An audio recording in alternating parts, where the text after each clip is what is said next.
Hello વિદ્યાર્થી મિત્રો, આજે આપણે ચેપ્ટર નંબર 9 સ્વાધ્યાયનો 9.6 ઇમ્પોર્ટન્ટ ક્વેશ્ચનની ચર્ચા કરવા જઈ રહ્યા છીએ.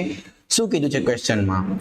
અજ્ઞાત વક્રી ભવનાંક ધરાવતા કાચમાંથી એક પ્રિઝમ બનાવેલો છે. બરાબર, એક કાચ આપેલો છે, તેમાંથી પ્રિઝમ બનાવેલો છે. તેની એક સપાટી ઉપર પ્રકાશનું સમાંતર કિરણ જૂથ આપાત કરવામાં આવે છે.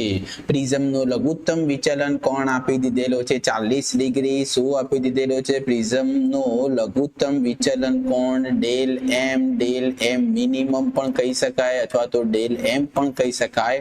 કેટલો આપી દીધેલો છે? 40 ડિગ્રી આપી દીધેલો છે. પ્રિઝમના દ્રવ્યનો વક્રી ભવનાંક શોધો. સૌથી પહેલા રિફ્રેક્ટિવ ઇન્ડેક્સ વક્રી ભવનાંક શોધવાનો છે ગ્લાસનો મારે. બરાબર, એ ક્વેશ્ચન માર્ક લગાવી દો.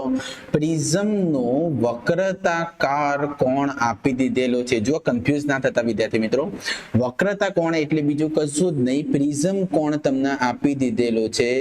પ્રિઝમ કોણ કન્ફ્યુઝ કરવા માટે આપેલું છે. વક્રતા કોણ એટલે જ પ્રિઝમ કોણ થશે. પ્રિઝમ કોણ મને પ્રિઝમ કોણને શેના વડે દર્શાવતા હતા? એ વડે દર્શાવતા હતા. પ્રિઝમ કોણ એ આપી દીધેલો છે 60 ડિગ્રી. જો આ પ્રિઝમને, ચલો આટલા સુધી સિચ્યુએશન છે. પછી શું કીધું છે? જો આ પ્રિઝમને 1.33 વક્રી ભવનાંક ધરાવતા પાણીમાં ડુબાડવામાં આવે તો સમાંતર કિરણ જૂથ માટે લઘુત્તમ વિચલન કોણ શોધો. સીધી વસ્તુ છે, બે કેસ આપેલા છે તો બે વાળા સૂત્રનો ઉપયોગ કરવો પડશે. એના માટે તમને ખ્યાલ હોવું જોઈએ કે લઘુત્તમ વિચલન કોણની આપણે શરત શું હતી? આપણને સૂત્ર સાબિત કરી હતું n/1. કારણ કે કેમ? કારણ કે પ્રિઝમના વક્રી ભવનાંક ઉપર માત્ર આધાર નથી રાખતો વક્રી ભવનાંક, સામેનું માધ્યમ કેટલું છે, બહારનું માધ્યમ હવા છે, પાણી છે, એના ઉપરથી પણ લઘુત્તમ વિચલન કોણ આધાર રાખે છે. એટલે n/1 sin a plus del m/2 upon sin a/2 સૂત્રનો આપણે ઉપયોગ કરવાનો રહેશે. જો શરૂઆતના સિચ્યુએશનમાં શું કીધેલું છે કે જે કાચ છે, જે કાચનું માધ્યમ છે, જે પ્રિઝમ છે, એ હવામાં રાખી દીધેલો છે. તો n/1 ની જગ્યાએ આપણે n2 કાચનો વક્રી ભવનાંક હવાની સાપેક્ષે લઈશું. બરાબર, ચલો તો સૌથી પહેલા કેસ નંબર 1 ટાઇટલ મારો. કેસ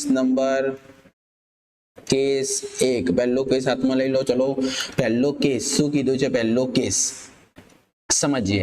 પહેલો કેસ, ઓકે, પહેલો કેસ, કેસ નંબર 1. તમને લઘુત્તમ વિચલન કોણ આપી દીધેલો છે 40 ડિગ્રી, પ્રિઝમ કોણ 60 ડિગ્રી છે અને મારે શું શોધવાનું છે? કાચનો વક્રી ભવનાંક શોધવાનો છે. તો કાચનો વક્રી ભવનાંક કોની સાપેક્ષે? હવાની સાપેક્ષે. તો હું એ કહી દઉં, સાઇન, સૂત્રમાં કિંમત મૂકો, sine a plus del m/2 upon sine a/2 મળશે. બરાબર, ચલો NGA એટલે કે ગ્લાસનો વક્રી ભવનાંક હવાની સાપેક્ષે. તો એ ઇનડાયરેક્ટલી ગ્લાસનો વક્રી ભવનાંક જ થયો. મારે એ જ શોધવાનું છે કારણ કે હવાનો વક્રી ભવનાંક તો આપણે 1 લઈ લઈએ છીએ. કિંમત મૂકી દો. સાઇન a ની કિંમત આપી દીધેલી છે મને 60 પ્લસ 60 ડિગ્રી આપી દીધેલી છે. ડેલ્ટા એમ લઘુત્તમ વિચલન કોણ 40 ડિગ્રી છે, ભાગ્યા 2 upon sine a/2. Sign a ની કિંમત આપેલી છે 60 ડિગ્રી અને ભાગ્યા 2. તો NG મને મળશે સાઇન 60 વત્તા 40 એટલે 100 થશે. 100 ભાગ્યા 2 એટલે મને મળશે 50 ડિગ્રી અને એના ભાગ્યા સાઇન 60 ભાગ્યા 2 એટલે મને મળશે 30 ડિગ્રી. ચલો, સાઇન 50 ડિગ્રીની કિંમત આપણને ડાયરેક્ટ ખબર નહીં હોય, આપણે નેચરલ સાઇનનો ઉપયોગ કરવો પડશે. તેમાં તમે જઈને સાઇન 50 ડિગ્રીની 0 કડાએ વેલ્યુ જોશો તો તમને એમાં આપેલી છે 1.532. તમને એની કિંમત નેચરલ સાઇનમાં આપેલી હશે 50 ડિગ્રીની કિંમત. સાઇન 30 ડિગ્રી તો તમને ખ્યાલ છે 1/2 થશે. 1/2 એટલે હું 0.5 એને લખી શકું. ભાગાકાર કરો તો તમને એનો આન્સર આવશે 1.532. એટલે કે કાચનો વક્રી ભવનાંક આપણને મળી ગયો. શું થશે? કાચનો વક્રી ભવનાંક અથવા તો કાચના પ્રિઝમનો વક્રી ભવનાંક 1.532 છે બરાબર કાચના પ્રિઝમનો વક્રીભાવ ગુણાંક આપણને મળી ગયો કેટલો 1.532 આ સૂત્ર આપણને ખ્યાલ આવી ગયો છે એટલે એને જ લખવાની હવે જરૂર નથી હવે શું કીધું છે જુઓ બીજો કેસ આપી દીધેલો છે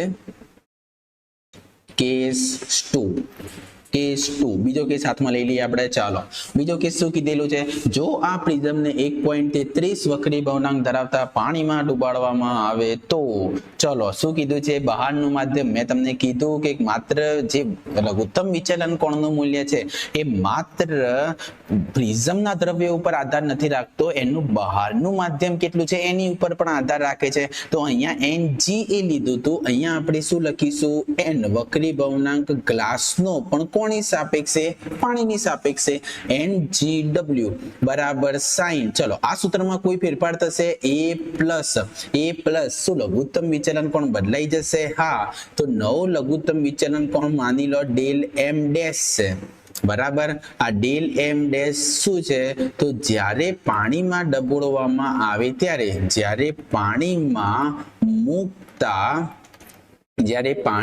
મૂકતા નવો લઘુત્તમ વિચલન કોણ બરાબર જ્યાં ડેલ m ડેશ શું છે કે જ્યારે પાણીમાં મૂકી દઈએ ત્યારે નવો લઘુત્તમ વિચલન કોણ કેટલો મળશે તો એને આપણે ડેશ વડે દર્શાવી દઈએ del m dash by 2 upon અરે પ્રિઝમ કોણમાં તો કોઈ ફરક નહીં પડે ને એટલે એ m ના m રાખ્યો NgW એટલે કે એને લખી શકું Ng upon NW બરાબર ચલો sin a બાય ચલો કિંમત મૂકી દઈએ કિંમત પણ મૂકતા જ જઈએ સાથે સાથે sin a એની કિંમત પ્રિઝમ કોણ તો નથી બદલાવાનો તો 40 plus del m by 2 sorry prism કોણ 60 આપી દીધેલો છે પ્રિઝમ કોણ આપે છે આપણને 60 પ્લસ ડેલ m ડેશ ભાગ્યા 2 upon sin a by 2 a એટલે 60 ભાગ્યા 2 ચલો Ng તો શોધી કાઢ્યો ને આપણે Ng ગ્લાસનો વક્રીભાવનાંક કેટલો મળી ગયો આપણને આ મળે તો 1.532 ભાગ્યા પાણીનો વક્રીભાવનાંક પણ તમને આપી દીધેલો છે 1.33 ઇઝ ઇક્વલ ટુ sin ચલો અંદરનું સાદું રૂપ આપીએ તો મને મળશે 60 ભાગ્યા 2 એટલે 30 ડિગ્રી વત્તા ડેલ m ડેશ ભાગ્યા 2 અપોન sin 30 થશે નીચે sin 30 ની વેલ્યુ કેટલી થશે જુઓ આ કિંમત કેટલી થશે sin 30 બરાબર આ વેલ્યુ થશે sin 30 અને sin 30 ની કિંમત આપણને ખ્યાલ છે 1/2 એટલે કે 0.5 થશે ચલો સાદું રૂપ આપી દઈએ 0.5 ને તમે ગુણાકારમાં લઈ જાઓ બરાબર જાતે લઈ જવાના 0.5 ને ઉચકીને આ બાજુ લઈ જાઓ તો 0.5 ગુણ્યા 1.532 ભાગ્યા 1.33 એટલે કે તમને આ વેલ્યુ મળશે sin 30 ડિગ્રી વત્તા ડેલ m ડેશ બાય 2 બધા જોડે કેલ્ક્યુલેટર હશે ના હોય તો વસાઈ દો શું થશે 1.532 ગુણ્યા 0.5 ભાગ્યા 1.33 ઇઝ ઇક્વલ ટુ આ તમને સાદું રૂપ મળશે 0.5759 બરાબર આનું સાદું રૂપ મળશે હવે જુઓ મારે આ થીટા અંદર આપી દીધેલો છે ઓકે તો તમારી પાસે શું કરવાનું તો નેચરલ સાઇનનો ઉપયોગ